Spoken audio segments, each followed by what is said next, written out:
Girlfriend caught me leaving a movie theater with an old coworker, now she's hurt and ignoring me, despite my solo ritual explanation. I'm a 31-year-old guy, and for as long as I can remember, I've genuinely preferred going to the movie theater alone. It started when I finally began earning enough money to treat myself, usually once, maybe twice a month, I'd slip away to catch a film. The darkness, the sound, the solitude, it's my kind of therapy. There's another reason, too. I have tinnitus. That insistent ringing in my ears is with me every waking moment, so sitting in a theater gives me this immersive escape. I have to fully dive into the movie or I risk losing the plot. Any distraction, even idle chit-chat, throws me off completely. For movies I'm truly excited about, I wait 2 or 3 weeks past the release to avoid the crowds. Sure, sometimes I'll make exceptions, like the time I took my teenage sister to a Marvel premiere, since she's obsessed with all things Avengers, but, for the most part, movie nights are my private retreat. It's how I unwind, recharge, and shake off stress. Recently, I've been seeing this woman, Zoe, she's 29. Things with her have been great, honestly. No major fights, just easy comfort and a whole lot of sweetness from her. She's a total chatterbox, in contrast to my quiet tendencies. Early in our relationship, I brought up how weirdly particular I am about movies. I explained how I really only like going alone. To my relief, she seemed completely fine with it.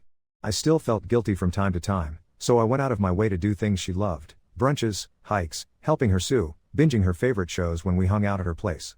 I wanted to show her I cared, even if we didn't share everything. A few days ago, I finally worked up the energy to go see the new Avatar movie, that one that's been out for about a month. By now, the crowds had died down, so I figured it was the perfect time for my solo cinema ritual. Afterward, since the movie was 3 hours long, I texted Zoe to meet up for dinner. Plans set, all good. I walked into the cinema and found my assigned seat in a nearly empty row. Just 2 women sat a couple of seats away. As I settled in, I faintly heard my name. Squinting through the dark, I realized it was an ex-coworker from a job years ago, sitting next to her friend. We exchanged quick hellos and made small talk, just enough to be polite, until the lights dimmed. They were a little chatty during the movie, but not obnoxiously so. It never managed to break my focus. I won't bore anyone with my thoughts on Avatar, but I liked it well enough. When the credits rolled, I headed out, only for my old coworker to catch up and chat briefly while her friend went to the bathroom. At that point, I pulled out my phone, about to text Zoe to see where she was, when I spotted her right by the cinema entrance. Then it hit me, I'd sent her the time and schedule for the movie, so she was there to surprise me. She asked who I'd been talking with, and I introduced her to my old coworker, who soon left. But from that point onward, I could feel the mood shift. Zoe's cheerfulness evaporated, and dinner afterward was tense, her quietness hanging heavy between us. I waited until we were in my car to gently ask what was going on. That's when she let it out. She was devastated that I'd gone and watched a movie with some other woman, when she'd never been invited to join me. Worse, she confessed right there that she's a huge Avatar fan, something I genuinely didn't know. I tried to explain it was a total coincidence, that we weren't even sitting together, and that I'd only talked to her to be polite, but Zoe just got more upset, her voice rising, even tears starting to fall. She said that seeing movies was my special thing, and it stung her deeply that I'd let a stranger in on that part of my life when she couldn't be there.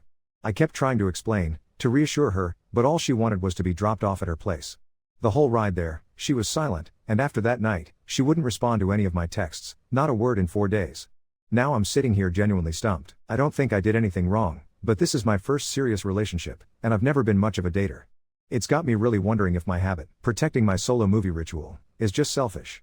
Maybe most people do expect to go to movies together with their partner, and maybe I'm missing the point. Update 1. It's been a wild few days. My girlfriend, Zoe, 29, hadn't talked to me for 4 days after seeing me leaving a movie theater with a woman, a former colleague I just happened to run into. The whole situation spiraled out. She got upset, and then just, nothing. No calls, no texts. The silence was heavy. Finally, a day after all this went down, I got a message from her. She apologized, profusely, for going dark. She explained she'd been dealing with some pretty serious family problems, said she only had the emotional bandwidth to handle one thing at a time. I knew she'd had some drama at home. It's not my place to go into details, but it's been rough for her, so I reassured her. I wasn't mad about her taking space. What mattered was how things were between us. We agreed to meet up and sort things out face to face. I picked her up and we grabbed coffee at a place near her apartment, neutral ground, easy vibes. We sat down, and pretty much the first thing she did was apologize, again, for everything she'd said on the night she saw me with my colleague. She told me that when she woke up the next morning, she realized how over the top and irrational her reaction was, how she'd let her feelings get the better of her. But I needed to know, where did all this come from? Why such a big reaction? I gently asked her to walk me through her thinking. That's when everything came spilling out. About a year before she and I met, she'd walked in on her then boyfriend cheating on her, with a coworker, no less. She'd gone to surprise him with lunch, only to find him coming out of their office with his arm around another woman. When she came to surprise me that night at the theater, when she saw me with another woman, she was right back in that old memory. The anxiety, the betrayal, the whole rush of toxic feelings. That wasn't the only thing gnawing at her, though. She admitted that her best friend, her longtime confidant, apparently cannot stand me. A few months into our relationship, this friend had warned her that I was too quiet for a guy and that I gave off shady vibes, that I looked like someone who kept secrets and should be viewed with suspicion. Zoe said at first she shrugged it off, but the words planted a seed of doubt, deep down. Hearing all this took me by surprise. I sat there for a moment, just letting it all soak in. It made sense, maybe I should have seen it coming, given what I knew of her past. But it still stung. After a minute, I pivoted the conversation to what we do now, how, after all this, we actually move forward. Neither of us wanted this to end. She made it clear, she recognized how unreasonable she'd been, but this wasn't something she wanted to break up over. I agreed. Yes, I'd been hurt, but it was all rooted in a pretty massive misunderstanding. I also knew I had to say something about the bigger picture. I told her, gently, that she might still have some unresolved issues from her last relationship, things that she should maybe think about addressing, possibly even with therapy. She said she'd definitely do her part to work on her insecurities, though she didn't feel like it needed therapy. I left it at that, just told her to think about it, and that I'd support her however I could. We spent a while longer talking, mostly poking fun at her nosy friend, to be honest, and how sometimes people should just keep their opinions to themselves. We left on a much lighter note than we started. I guess some people would say I should be breaking up with her after all this, but to me, this seems like about as positive an outcome as I could have hoped for. In the end, I asked her to watch a movie with me on Valentine's Day. Sure, I still fancy solo trips to the cinema, but maybe I'll start inviting Zoe along a bit more from now on. Update 2. Valentine's Day didn't go at all the way I'd pictured it, in a good way first, and then in a way I'm still processing. I'd asked Zoe to a movie and figured we'd do a late show, empty enough I'll seat, earplugs in my pocket, a built-in excuse to keep quiet. I told her, half joking, that I'd probably be terrible company because I go statue still when I'm trying to hear dialogue. She laughed and said she could sit on her hands for 2 hours if she had to. Then she told me she had a surprise and asked me to keep my calendar free that morning. She'd rented a tiny screening room at the old art house theater 2 neighborhoods over. I didn't even know they did private matinees, but apparently the manager knows her boss and said they could thread up whatever was in the rotation. We walked in at 11 a.m., no posters blaring, no soda machine squealing, just that carpet that's been there since the 90s and a little lamp lit in the corner. The manager asked about the volume and offered to keep the trailers low because of my tinnitus. It's a weird feeling watching lights dim when you know it's literally just for you and one other person. We sat in the middle like kids, and when the movie started, some quiet, lovely French thing she'd picked because it wouldn't rattle my head, she didn't whisper once. She just squeezed my hand at the good parts. I didn't realize how much I'd missed sharing that until I was actually doing it without my brain pinging off the walls. After, we walked out into the kind of February sun that reflects off everything and makes you feel like you're squinting from the inside. We were both starving, so we ducked into this ramen place on the corner. We got 2 seats at the bar by the window, steam fogging the glass, and we were talking about our favorite scene when I saw Zoe's eyes go a little unfocused, like she was reading something far away. I turned and there he was, her ex, standing at the host stand, arm around a woman. I clocked the woman a half second later. It was my old coworker from the theater night. Everything inside me did that rubber band snap you get right before you either do something dumb or say nothing at all. He saw us, and of course he smiled, because life has a sense of humor. He started toward us with a polite nod that means let's pretend this isn't weird, and the woman with him, my ex-coworker, looked like she'd swallowed a nail. Zoe's grip tightened around my wrist so hard it actually hurt, and I just said, very quietly, "We're going to leave now." I stood up, put cash on the counter, and angled us out the door before anyone could perform small talk at us. As we passed, the ex said her name in that surprised way people do when they're trying to sound casual. I didn't even look at him. We stepped into the cold, turned the corner, and sat on a low concrete planter like we'd just finished running a lap. She cried for a minute. Not sobbing, just this steady spill that felt more like pressure leaving than anything else. I didn't touch my phone. I didn't say anything either until she did. She kept saying that was her and of course it was her in this flat little voice, and finally she told me she only realized who my movie coworker probably was the day after our first fight. Names and faces clicked into place, and she hadn't known what to do with that information except try to ignore it. Seeing them together took ignoring off the table. When we could talk like humans again, we walked. She told me she felt embarrassed, like a ghost had jumped out of a cupboard just to prove a point. I asked if she wanted to go home or get coffee or go sit in a church just because it would be quiet. She laughed at that, which I took as a good sign. We ended up in a park, sitting on a bench with our coats zipped to our chins, and she said she didn't want this to be the universe's way of telling her she was cursed. I told her it wasn't. It was a city with a finite number of bowls of ramen and bad timing. That night, she sent me a screenshot of a message she'd gotten. My ex-coworker had found her on Instagram and reached out. It wasn't offensive or gross. She said she knew it was a shock and that if it helped, the timelines were not what Zoe thought. According to her, what Zoe saw back then, the arm around the shoulder in the office doorway, had been months after Zoe's relationship had effectively blown up, that they'd started seeing each other only when they were sure things were over, just badly drawn boundaries and a lot of people who didn't know how to end things cleanly. I told Zoe I couldn't vouch for any of it, only that I hadn't known a thing until I was introduced to the plot twist today. She wrote back that she didn't need me to referee anyone's story. She was just weirdly relieved not to be living in a story where everyone in the world was out to humiliate her. There was one more thing. Her best friend called while we were debriefing over text and left a long, breathless voicemail about how she'd known something like this would happen. I didn't ask to hear it. The next time I saw Zoe, in my kitchen, stirring sugar into a mug like it insulted her, she told me she'd put the friendship on pause. Not a dramatic blow-up. She just said she needed quiet from people who made her nervous system hum at a frequency she couldn't handle. I asked if she was okay with me still going to movies alone sometimes. She rolled her eyes and said, "If your grand solo date turns out to be with the entire supporting cast of my past, maybe send a heads up." Then she kissed my cheek and asked what we were watching next. I don't know if this is what growing up looks like, standing in a lobby in your nicest sweater while two different parts of your life wave at each other and try not to be awkward. I do know that the next morning, she texted me a screenshot of a therapy appointment on her calendar for the following week with a little heart. I told her I'd be at the theater 2 Saturdays from now for a weirdo sci-fi matinee and that she was welcome if she wanted. She said she'd come sit on her hands again if they had those weird gummy bears she likes.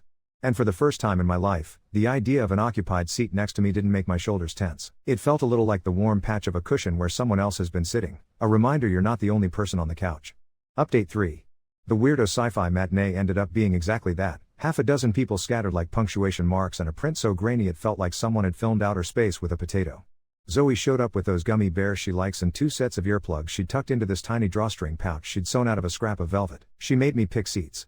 I went second row, dead center, because if I'm going to do space, I want the ship to swallow me. Before the trailers, a kid in a bow tie stepped out with a mic and did the please silence your phones thing and then added that they had personal caption devices and headsets for audio description at the desk if anyone wanted them.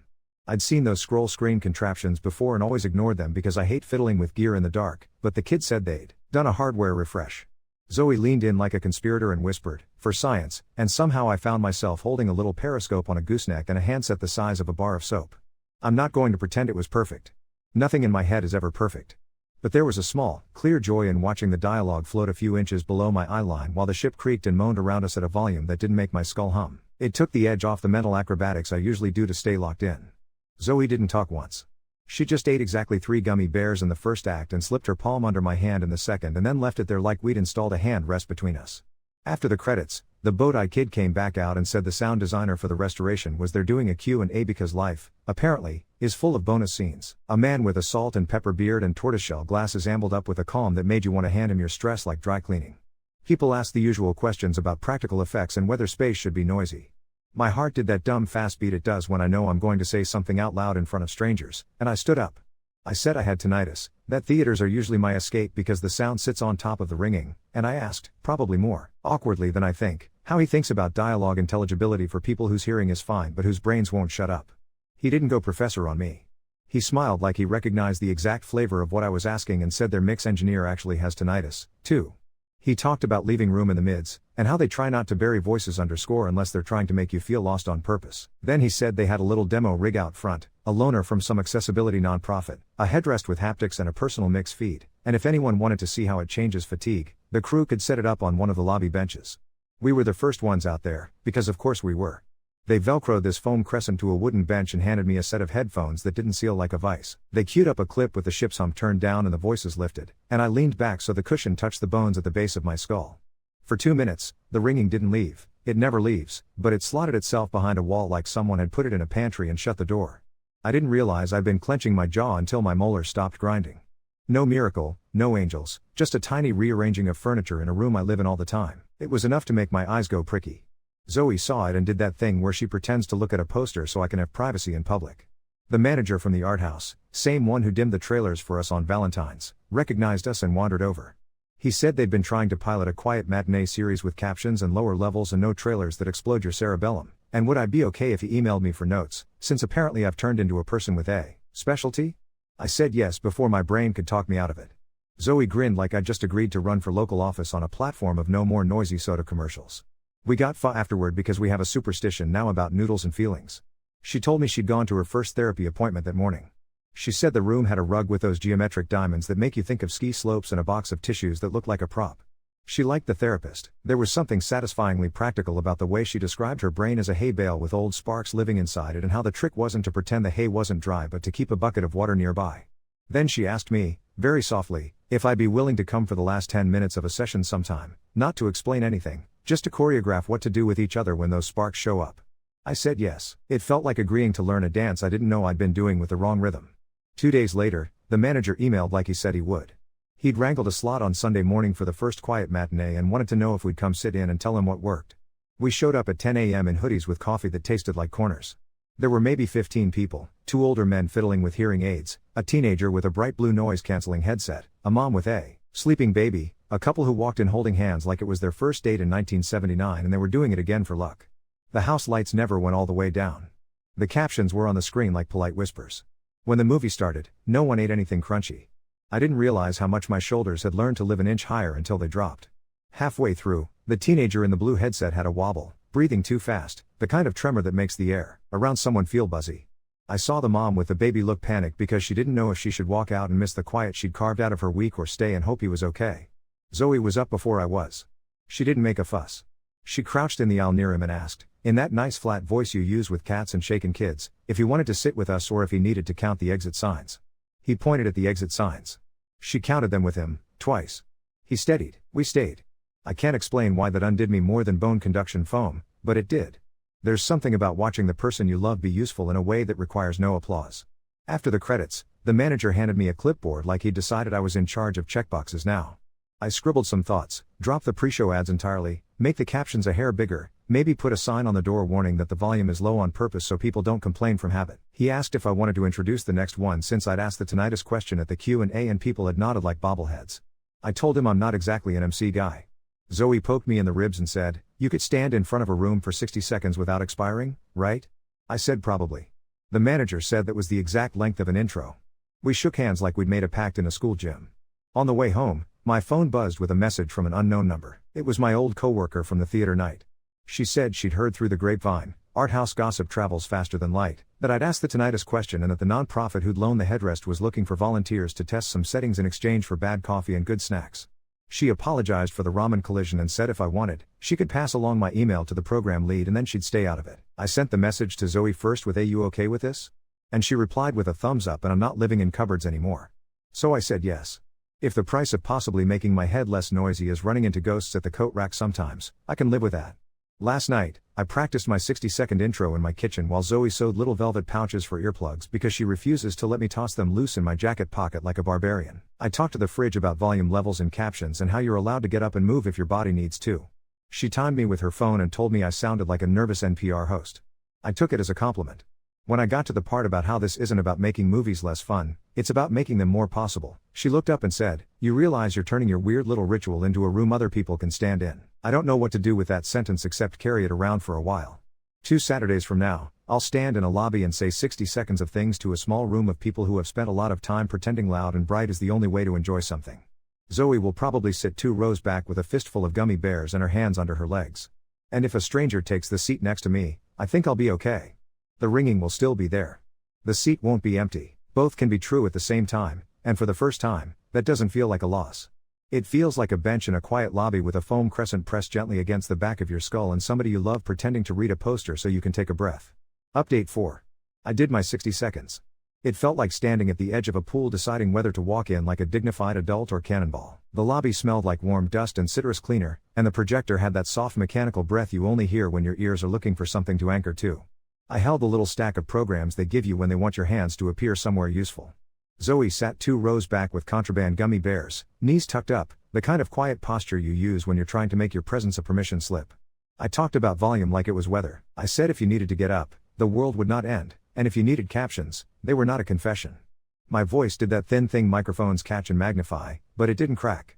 A man in the front wore a ball cap with tiny embroidered lightning bolts and nodded at every third sentence like we had a metronome between us. When I finished, the manager did a little half clap that sounded like someone closing a book and the room made a sound back that said we could begin. Of course the lights hiccuped 20 minutes in. Not a full blackout, just a flicker long enough for the projector to sulk and the house system to forget its place in the queue. The image froze with someone mid-blink, which is always creepier than it should be. There was that collective intake people do when they're deciding whether to be annoyed. I stood up without thinking and said, "We're going to take a very dignified, gentle stretch, like I was the principal of a very small, very polite school." A few people laughed. The kid with the blue headset from last time popped up and reached for the exit like a spring unhooking. Zoe moved faster than my brain, steadied him with a look, not a touch, and pointed to the lobby. I watched her count whatever he needed counted while I told a story about how the captions in France are always yelling at you in brackets and how somehow that makes them feel like a friend. The projector remembered itself, the frozen blink resolved into an actual blink, and when the movie came back, the room exhaled like it had been holding a plank. After, I was headed for the door when a woman in a green raincoat intercepted me with a clipboard I recognized from the email, nonprofit logo, little fox in headphones. She introduced herself as Ria, said she ran community testing for the group with the haptic headrest. She had the calm of someone who has sat in too many waiting rooms with people she cares about. "We've got access to a lab this week," she said, "University Audio Department. It's not scary, but it looks like a spaceship that decided to get a doctorate. Want to come sit in some weird chairs and tell us what your skull thinks?" I said yes before my social battery could barricade the door. She glanced over my shoulder at Zoe like a person who knows not to assume consent comes in singles. Zoe gave her a two-finger salute that translated to "We'll bring gummy bears." The lab was 3 floors underground in a building that looks like a calculator from the outside. The hallway carpet had that purposeful hush you only get in places that think about decibels for a living. A grad student with an undercut led us through a door that sealed with a whoomp I felt in my teeth. The anechoic chamber looked like a room someone had filled with thousands of gray wedges and then forgot to stop. The floor was a taut mesh you could see the shadows of your sneakers through if you stood still long enough. They told me I'd hear myself, blood, swallow, blink, like I'd tuned the radio to my own body. I nodded like that was fine, like I hadn't just had my stomach drop through a grate. When the door closed, my first thought was that quiet isn't quiet, it's a pressure you push against. The ringing stepped forward like it had been called on in class. I could hear the click of my throat when I swallowed and the faint patter of my pulse behind my ear like a moth flapping in a lampshade. My jaw tried to climb to my ears out of habit. I raised a hand, not panic, just the human version of a paw lift, and the grad student cracked the door enough to let air, not sound, back into my lungs. We tried again with a whisper of pink noise and a chair that put a cushion at the spots on my neck that feel like little doorbells. They nudged the mids up the way the bearded sound designer had described and tugged the low end down like they were taking a blanket off my head. The tinnitus didn't go, it changed shape. It became less of a siren and more of a neon sign in another room. For the first time, I could imagine leaving that room and not needing a nap like I'd been awake since 1999. We did short bursts, they took notes like court stenographers. Ria asked me questions no audiologist has ever asked me, not on a scale of 1 to 10 but did the ring feel wider or taller? And if your head were a room with one bad light bulb, where is it? It sounds ridiculous until you realize metaphors are the only furniture you have in there. We came out blinking like moles. Zoe had been perched on a stool in the hall, texting with that squared-off concentration she gets when she's writing something she doesn't want to reread twice. She handed me a paper cup of water like I'd returned from a short swim. "You okay?" she asked in that same even tone she used with the kid and with me on the bench in February when the air felt too thin. I said I was a little wobbly but also reorganized. She said the chair made a tiny buzzing noise when they moved it and that she'd pretended it was a tiny bee going around asking everyone if they wanted tea. It made me laugh, and the laugh knocked something unclenched. On the way out, Ria said they'd pay in gift cards and bad baked goods. I told her I'd do it for free cupcakes and the right to say anechoic at dinner parties. She said if we were free on Thursday, the lead would be in and could show me the mixing room with the screens and the mountain of sliders. I agreed, and then I forgot to be nervous about agreeing. Thursday, the mixing room looked like someone took a cockpit and a living room and had them shake hands. Huge monitors, soft chairs that absorb your slouch, a table of sliders like tidy little fences you could graze sheep behind. Ria introduced me to the lead, a woman with silver hair braided like a rope, forearms like she lifts more than coffee cups. She played 15 seconds of dialogue under wind and then the same 15 with the center channel massaged and the sibilants tamed. It was like watching someone turn fog lights on one at a time. She told me to listen to how the consonants behave, not the nouns. I watched my brain stop tap dancing so hard to keep up. She said, the trick is to make the mix a good neighbor in your head, and I wanted to tattoo that on a place I'd see it in the morning. The weirdest part of that day wasn't the science fiction room. It was getting an email in the afternoon from a local arts blog with a subject line that made my stomach hop. "We'd love to feature the quiet matinees." They'd seen a photo the theater posted of me standing in the lobby, hands mid-gesture, a caption device at my elbow like a periscope. The piece went up with a headshot I didn't know was a headshot and a quote where I sounded almost coherent about fatigue and permission. My boss, the man whose entire emotional range at work expresses itself as good slide and circle back, stopped by my desk the next morning and said, "Saw you're moonlighting as a host?" And then, after a beat, "We've been talking about no meeting blocks and I can never sell it. Would you be willing to explain how brains that hum get tired faster?" I stared at him like he'd asked if I could teach wind how to be less windy. Then I said yes, because apparently that's what I do now, Agree to talk out loud about the thing I never named in a room where I can't see a screen to hide behind. We went to Zoe's third therapy session after work that week. I sat in a chair that had precisely one squeak in it if you shifted left, so I made myself a game of micro-adjusting to avoid it. The therapist has a plant in the corner that looks like a fern that decided to be a chandelier. She asked if we wanted to try a tiny choreography for when either of us goes red alert in a place where silence is supposed to be the point. We picked a word that wouldn't show up in conversation by accident, blue mug, and practiced what happens when one of us says it in a lobby, a car, a store aisle.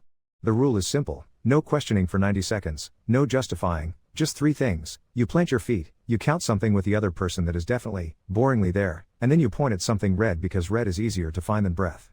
It felt childish in my mouth until, later that night, when a car alarm ricocheted off our building like a hammer in a bucket and my head lit up, I said blue mug into the dark and Zoe, without moving much, put my hand on the seam of the sheet and said, 1, 2, 3, 4, like knitting, and then pointed with her chin at the red LED of the air purifier. Not a magic trick. Just a thread to pull on until the knot loosens. The art house manager ordered a small carton of caption devices with goosenecks after the second quiet matinee filled more seats than a Sunday morning ever had. They came in these scuffed black cases that look like they've toured. He asked Zoe if she could sew a few pouches because the foam sleeves fall off and he's at war with lost parts. She took a stack of spare velvet in 2 afternoons and sewed a dozen little drawstring bags lined with some stiff fabric that makes them open like a flower. We brought them in a Tupperware container like we were delivering unusual cookies.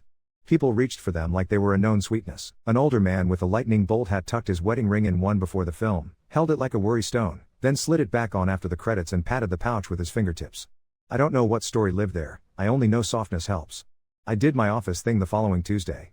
I stood in a conference room that has a plant that is definitely fake and a whiteboard full of verbs that someone forgot to assign to nouns. I talked about how noise can be productive but constant noise is like walking around with gravel in your shoes. I said 45 minutes of uninterrupted time can be the difference between did the job and ran laps and called it work. People nodded in that fast corporate way that means they'll forget if you don't calendar it for them, so I put 2 blocks on the team calendar and titled them Let Your Brain Yawn. My boss didn't change his face, but he didn't delete them, and the next day my inbox didn't fill with pings until noon. I felt less like a person with a weird quirk and more like someone with a small set of tools he could lend out. The nonprofit looped back and asked if I could come in Saturday morning for a focus group, which is a misleading name because nothing in there feels focused until they play the right sound at the right volume and your cells decide to unclasp. I walked in and my old coworker, the one from the theater night, was there in a corner, already wearing headphones. Rhea clocked the micro flinch and introduced us without narrative. We said hello like people at a dog park, warm, polite, with the leash hand held loosely. She mentioned, to the room, not to me, that field testers save her from thinking all heads are like hers.